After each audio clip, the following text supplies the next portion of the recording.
इस कहानी का नाम है सच्चाई की जीत। एक समय की बात है, एक धर्मात्मा राजा ने अपने राज्य में एक अनोखी चुनौती रखी। उन्होंने घोषणा की कि जो कोई भी सच्चाई के साथ पूरा जीवन जीता होगा, उसे अपार धन और सम्मान से नवाजा जाएगा। इस घोषणा से पूरे राज्य में हलचल मच गई। हर कोई इस इनाम को पाने के लिए उत्सुक था। उसी राज्य में एक गरीब लेकिन ईमानदार किसान रहता था। उसने अपने जीवन में हर कदम पर सच्चाई का अपनाया था, चाहे वह उसके खेती का काम हो या उनके पड़ोसियों के साथ उनका व्यवहार। वह हमेशा सच्चाई के मार्ग पर चलता रहा।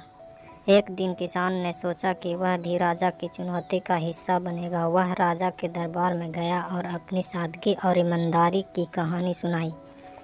उसने बताया कैसे उसने अपने खेत में सोने की मुद्राएं पाई थी, परंतु उसने उन्हें उसके असली मालिक को लौटा दिया। कैसे उसने अपने पड़ोसी की भूलवश भेजी गई अनाज की बोरी उसे वापस कर दी थी। राजा उसकी कहानी से प्रभावित हुए। उन्होंने महसूस किया कि किसान ने न केवल शब्दों से बल्कि कर्मों में भी सच्चाई को अपनाया था।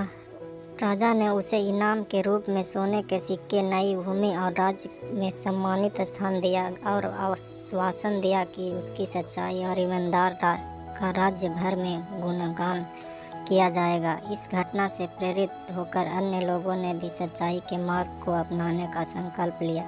यह घटना पूरे राज्य में सच्चाई और ईमानदारी के महत्व को उजागर करने वाली बन गई। लोगों ने समझा कि भले ही सच्चाई का मार्ग कठिन हो, परंतु उसके परिणाम हमेशा शुभ और संतोषजनक होते हैं। नैतिक शिक्षा। सच्चाई हमेशा जीतती है। यह कहानी हमें यह सिखाती है कि सच्चाई का मार्ग चुनना हमेशा फलदायी होता है और अतः में यह भी जीत की कुंजी होती है। यह कहानी समाप्त हुई।